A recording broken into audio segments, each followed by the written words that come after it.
आप देख सकते हैं कि कुछ फ्रेश बैचेस हैं जो शुरू हुए हैं, crash course for unit 5, 10, 7 and बहुत सारे और भी कोर्सेज, इंडिविजुअल कोर्सेज आपको यहाँ दिखाई दे रहे हैं, साथ साथ बैच कोर्सेज भी आपको दिखाई दे रहे हैं। यहाँ टीचर्स क्लब करके आपको पढ़ाते हैं एंड मोस्ट इम्पॉर्टेंट पार्ट जो है आपके प्रिपरेशन का कवर कराते हैं। इंडिविजुअली स्पेशल क्लासेस भी आप विजिट कर सकते हैं, देख सकते हैं अकॉर्डिंग टू योर नीड। आप सारी फ्री क्लासेस के लिए जो है वो एनरोल करके उनको अटेंड कर सकते हैं। आने वाले टाइम में भी बहुत सारी फ्री क्लासेस हैं आपके सामने हैं, आप सिंपली क्लिक कर सकते हैं। In case you are interested in taking the plus or iconic subscription, आप नेहा रेफरल कोड यूज करके सब्सक्रिप्शन को परचेज कर सकते हैं। सो गाइज, होपफुली चीजें आपको समझ में आएंगी। आप कंटिन्यू करते हैं अपनी वीडियो के साथ। All the best. अगर आप देखेंगे बहुत अच्छे फीचर्स हैं एवरीवन, बहुत अच्छे फीचर्स हैं, आप घर बैठे बहुत ज़्यादा बेनिफिट ले सकते हैं, जो कि मैं यहाँ पर मेंशन करने जा रही हूँ। इंटरैक्टिव लाइव क्लासेस होती हैं, आप पोल में पार्टिसिपेट कर सकते हो लाइक, एंड इन केस अगर आपको कुछ इंटरेक्शन करना है अपने एजुकेटर के साथ तो वो भी आप कर सकते हो। अपना सही इवैल्यूएशन कर सकते हो, क्योंकि polls for the learners is again a specific feature जो बेटर अंडरस्टैंडिंग देता है आपको, आपकी रैंकिंग, आपको आपका लेवल पता लगाता है। जैसे कि क्वेश्चन आंसर सेशन हो रहा है तो उसमें आपको आपका लेवल पता चलेगा।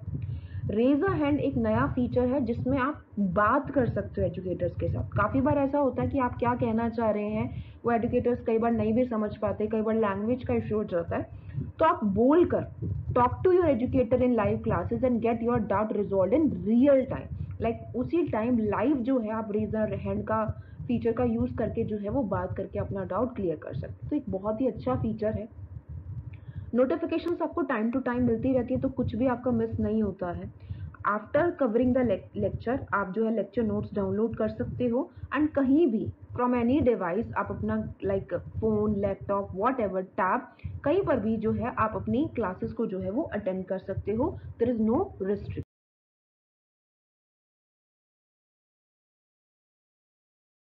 Everyone, welcome to Gurumantra Shiksha का ग्रंथ।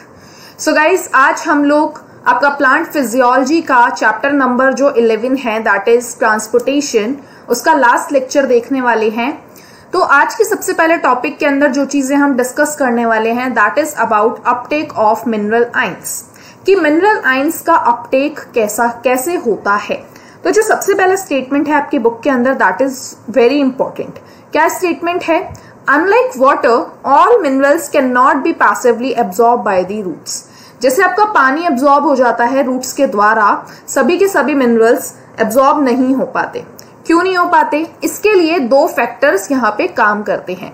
Number 1, minerals are present in soil as charge particle और in the form of ions. आपको पता है जितने भी मिनरल्स हैं वो सॉइल के अंदर किस तरीके से प्रेजेंट है? In form of ions which can not move across the cell membrane, जो कि सेल मेम्ब्रेन के अक्रॉस मूव नहीं कर सकते।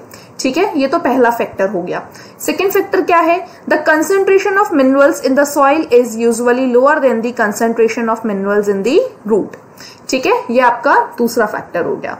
Therefore, most minerals just enter the root by active absorption into the cytoplasm of the epidermal cell। और यही कारण है कि जितने भी ज्यादातर जो मिनरल्स हैं वो रूट के अंदर by the help of active absorptions, आप बोल सकते हो एब्जॉर्ब होते हैं या फिर साइटोप्लाज्म के अंदर रिलीज होते हैं। This needs energy in the form of ATP.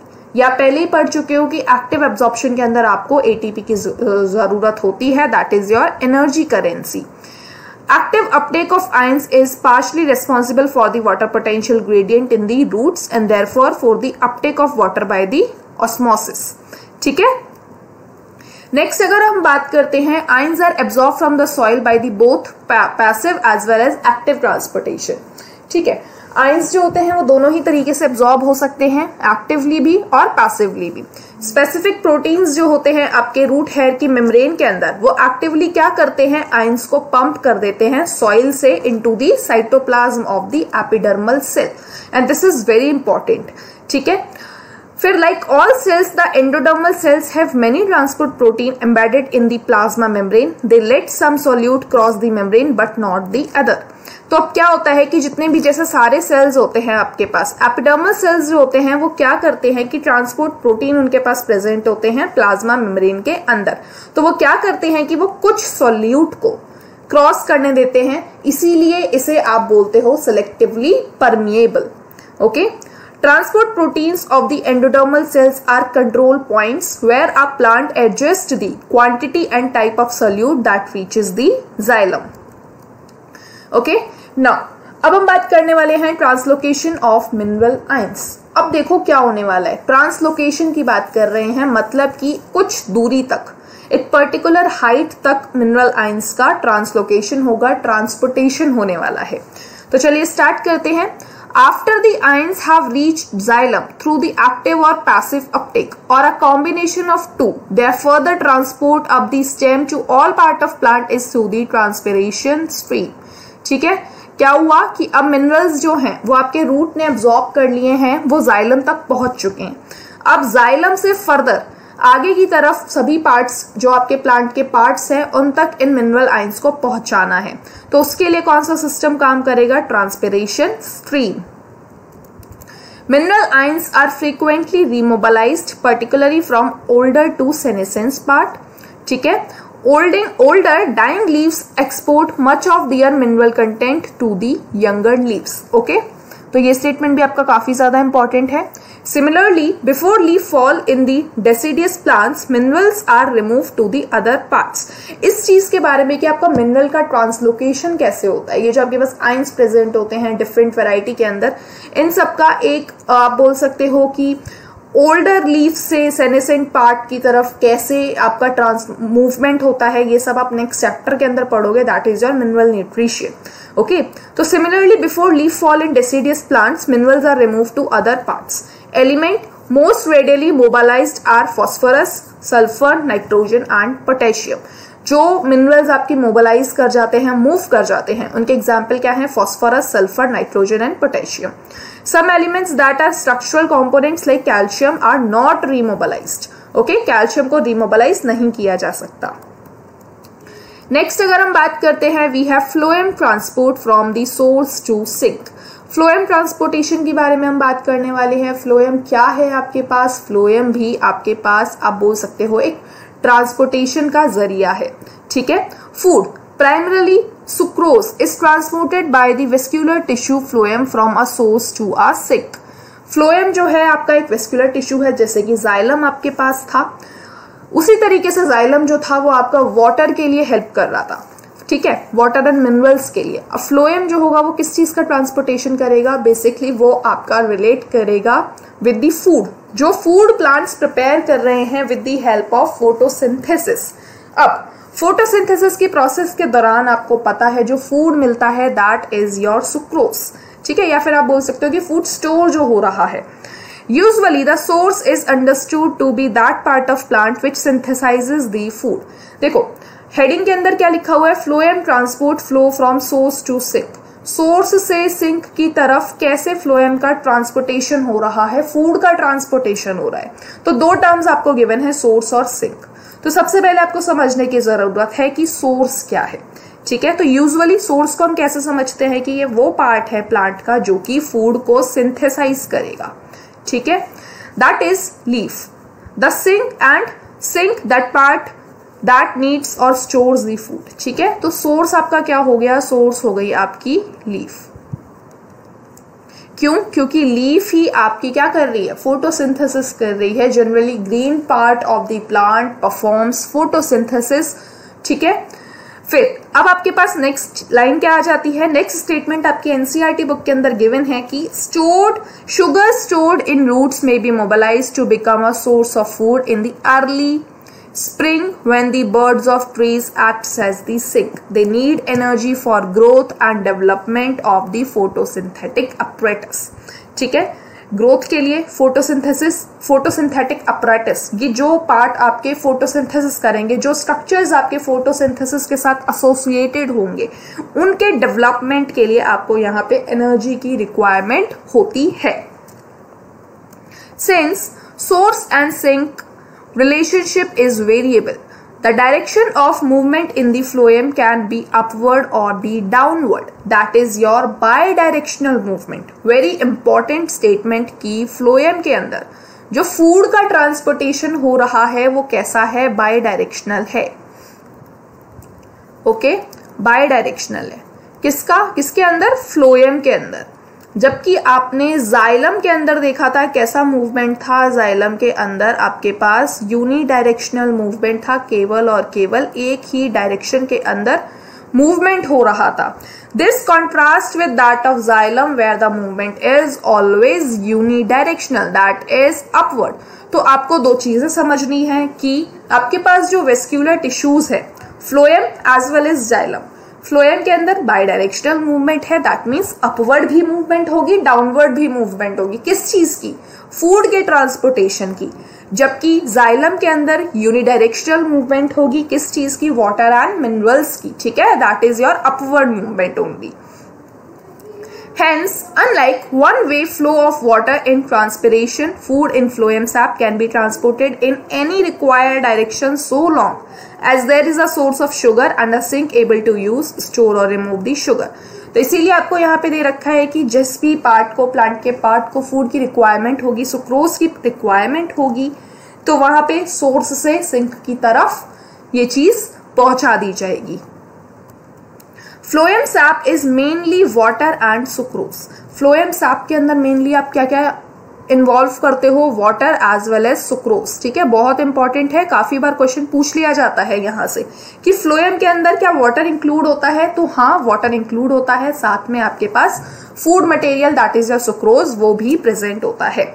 But other sugars, hormones and amino acids are also transported और ट्रांसलोकेटेड थ्रू फ्लोएम। और साथ ही साथ मेजरली तो वाटर और आपका बोल सकते हो मेजरली तो आप सुक्रोज का यहाँ पे फूड का ट्रांसलोकेशन हो रहा है, लेकिन साथ ही साथ जो बाकी की शुगर्स है, हॉर्मोन्स है, अमीनो एसिड्स है, उनका ट्रांसलोकेशन भी होता है with the help of second vascular tissue that is your phloem. The pressure flow और मास फ्लो हाइपोथेसिस। अब प्रेशर फ्लो क्या है, मास फ्लो का हाइपोथेसिस क्या है, उसके बारे में हम लोग पढ़ने वाले हैं। The accepted mechanism used for the translocation of sugar from source to sink is called pressure flow hypothesis. क्या है pressure flow hypothesis की?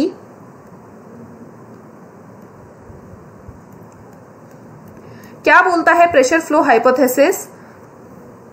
कि जो एक मैकेनिज्म है ट्रांसलोकेशन का, शुगर के ट्रांसलोकेशन का सोर्स से सिंक की तरफ, उसे आप बोलते हो pressure flow hypothesis. As glucose is prepared at the source, glucose आपको पता है सोर्स प्रिपेयर कर रहा है by the help of photosynthesis, और फोटोसिंथेसिस कौन सा पार्ट कर रहा है? Leaves. It is converted to sucrose और डायासैकेराइड, और इसे किसके अंदर कन्वर्ट कर दिया जाता है? ग्लूकोज को सुक्रोज के अंदर, that is your disaccharide. The sugar is then moved in the form of sucrose into the companion cells. उसके बाद क्या होता है? सुक्रोज को आप कंपेनियन सेल के अंदर मूव करा दिया जाता है, और उसके बाद into the living phloem seed tube cells by the active transportation. The process of loading at the source produces a hypertonic condition in the phloem। और कैसी कंडीशन देखने को मिलती है सोर्स के पास? Hypertonic condition. Water in adjacent xylem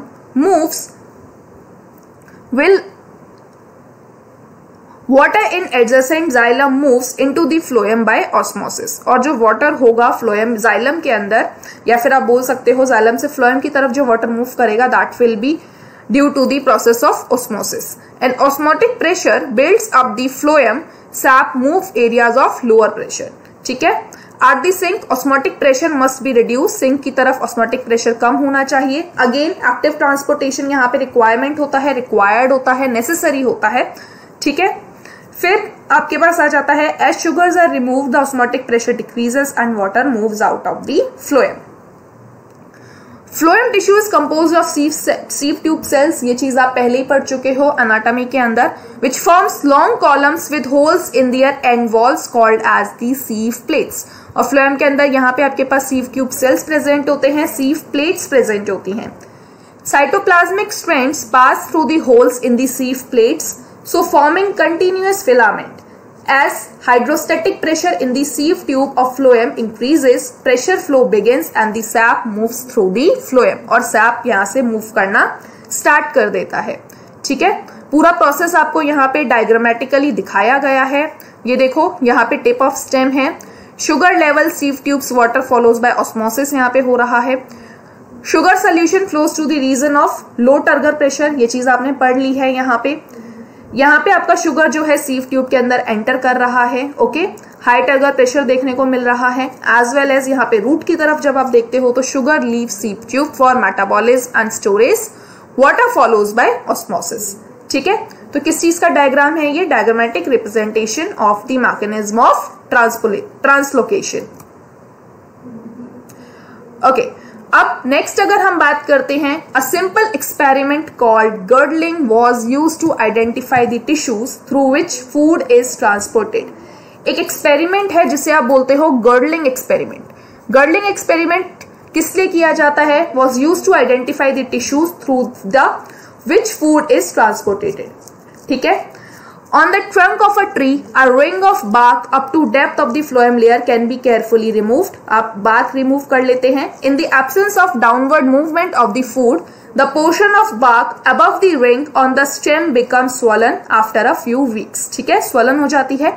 This simple experiment shows that phloem is the tissue responsible for the translocation of the food. आपको क्या याद रखना है? एक तो कि गर्डलिंग एक्सपेरिमेंट किया जाता है आइडेंटिफाई करने के लिए कि कौन सा टिश्यू फूड को ट्रांसपोर्ट कर रहा है।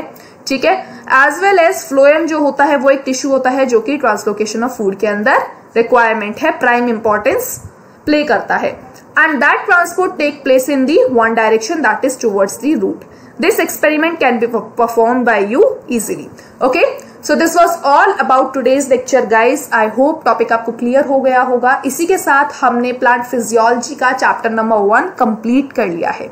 अगर आपको कोई भी डाउट है तो आप कमेंट करके पूछ सकते हो। Till next video, stay safe, stay tuned. Thank you very much.